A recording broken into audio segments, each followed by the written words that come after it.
Have you ever noticed how almost everything we buy has a warning label? Now, if you live life on the wild side like me, you might not pay that close of attention, but those labels are there for a reason. Sometimes they're actually helpful, but other times they make you wonder just who is buying this product. I mean, if they had to put a warning on it, I'm guessing it means that someone did the thing that they're warning against, right? Here's what I mean. These aren't the exact labels, but this is basically what we all see or hear. Don't put shampoo in your eyes, duh. Don't spill hot coffee on yourself, ouch. Or don't drive on the wrong side of the road. But in this series called Do Something, we're talking about injustice. So if justice is something fair, right, or equal, then injustice is the just opposite of that. So when we talk about injustice, we're talking about the things in this world that are not right, unfair, or unequal. Last week we said that the first step is seeing injustice. It's choosing to get close enough to listen to and learn about it from other people, to open our eyes and begin to notice injustice around us. But I think that seeing injustice should come with its own warning label, one that says, what do we do with difficult questions? Here's what I mean. Seeing injustice can leave us asking a lot of questions, both about the injustice itself and the God who is supposedly in control of the world where it happens. Maybe you see an injustice in this world and you wonder things like, why would that person say that? Or how could someone do that to someone else? Or what makes stuff like this happen? Or why isn't anyone doing something about it? Or maybe you've landed on a really hard question when it comes to injustice, a question that feels so difficult to answer. And that question is, why isn't God doing something about this? Maybe you feel nervous, I even said that out loud, because we're not supposed to even question God, right? After all, he's God and he can do whatever he wants. Or maybe you're like, yeah, that's exactly what I keep asking. You probably feel relieved that someone finally said it out loud. Or maybe this is the very reason you're still not sure about all this Jesus stuff. You can't imagine yourself being a Jesus follower if he's not going to do something about the brokenness you see around you. No matter where you are or what our world looks like right now, God is big enough to handle our questions, even the difficult ones. All sorts of people who have gone through all sorts of things have been trying to answer these questions since the beginning of time. So why do we keep asking? Because it bothers us. After all, how can a good God allow things like human trafficking, prejudice, poverty, racism to happen and do nothing? Thankfully, we don't have to guess or assume where God is in the midst of all this. We don't have to guess at what God is really like or if he really cares. We can look at his son Jesus, who is the best way to see what God is really like. Several people who knew Jesus personally and hung out with him took the time to write down what they saw and heard so that people like you and me, the ones who didn't get to see it with their own eyes, would know what happened. Today we're going to take a look at an eyewitness account of Matthew, a book written by one of Jesus' closest followers and friends. Sometimes in church we call this the Book of Matthew or the Gospel of Matthew. No matter what you call it, Matthew hung out with Jesus and knew what he was all about. Maybe that's why he took the time and wrote down this thing that he saw. Here's what he said.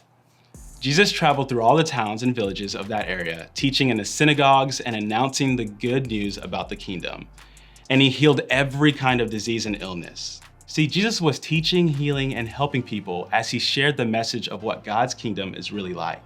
See, he talked about things like the outcast being loved, the slaves being freed, the oppressed being rescued, and the hungry being fed. In other words, he's talking about justice.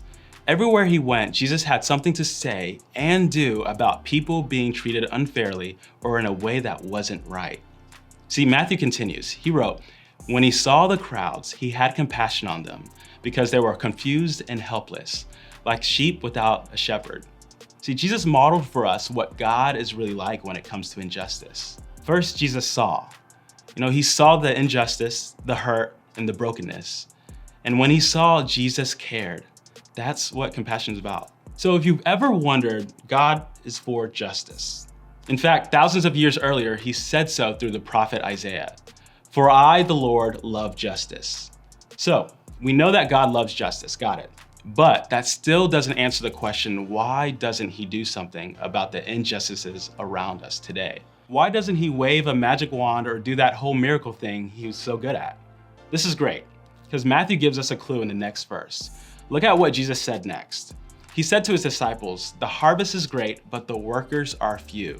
Okay, so maybe you don't talk a lot about harvesting and planting and gardening, but here, Jesus is talking about work. See, he lived in a farming community, so when he started talking about planting and harvesting, it wasn't weird. That kind of work required a lot of effort. So when he saw what was going on, Jesus had compassion, and he also responded by telling them it's time to get to work. He's basically saying there's plenty to be done, and there's plenty of room for more people to get involved in the work. Now, let me make this really personal for you and I. What if God has a plan to do something about injustice, and what if we are the plan?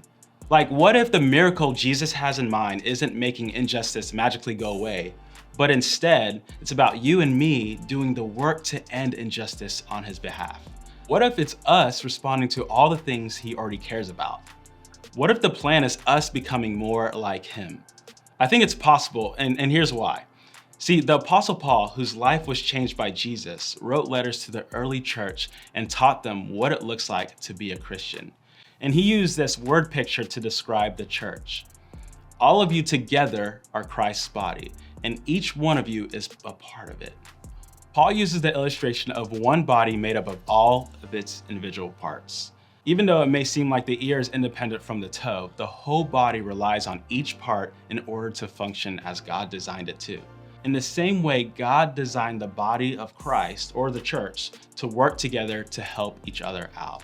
So when we're talking about injustice, it's not that God isn't there or doesn't care, but instead God is calling his church, his people, to be his hands and feet here on earth. In other words, God is doing something about injustice. Let me repeat that. God is doing something about injustice. Think about that.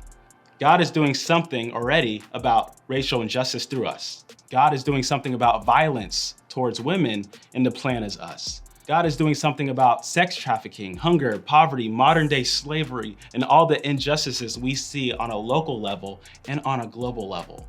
And we get to be a part of it. So the question is, will you participate in what he's already doing? If so, where do we start? Here are a couple of steps you can take to begin. The first step is to rethink what we think about injustice. In other words, it's to change our minds about the way we see God, the world, and ourselves when it comes to injustice. Maybe it's time to rethink what it means to be a follower of Jesus.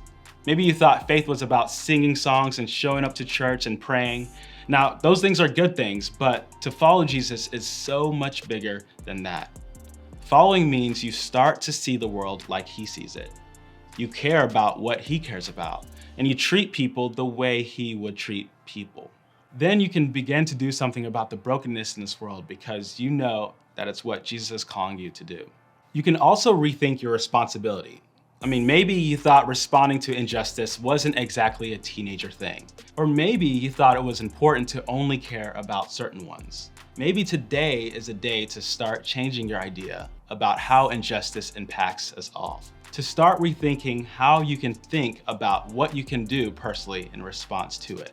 The second step is to change the questions you might be asking. Instead of asking, "Where is God?" ask, "Where am I?" Maybe the next step for you is to choose to be part of what God is already doing in the world. To ask God to begin to show you where you can start working towards justice in your community, your school, or in the world as a whole. Once you've taken these steps, it might be time to find a way to fight justice. What do you see that's breaking your heart? Step up, serve, give your time, give your energy, give your money. Take the skills, personality, the resources that God has given you and find ways to use them to help bring justice to the injustices that God has shown you. Who is working to fight injustice in that area? And how can you partner with them? Over and over again, we can see that the Bible teaches us that God cares deeply about injustice and wants us to do something about it. This means that his people should be known for being people who do something about injustice. So just imagine if we became known as a group of people who were the most compassionate, the most kind, the most just, the most resilient, the first to speak up, and the first to stand up for others experiencing injustice. Imagine the positive impact we could have in our community, our schools, and our world. Imagine the opportunities that we would have to show people that God is for them and God is for helping those who are experiencing injustices. This week in small group, I want you to think about this. What if that were true about your small group? What if that were true of your friend group? What if the Christians at your school or in your neighborhood were the most compassionate, the most kind, the brave, the most vocal about injustice? How might that change the way people see God? Imagine if the people you know would be more willing to believe God is doing something when it comes to injustice because they saw you doing something. And all because we know that even when it might not seem like it or might not feel like it, God is doing something about injustice.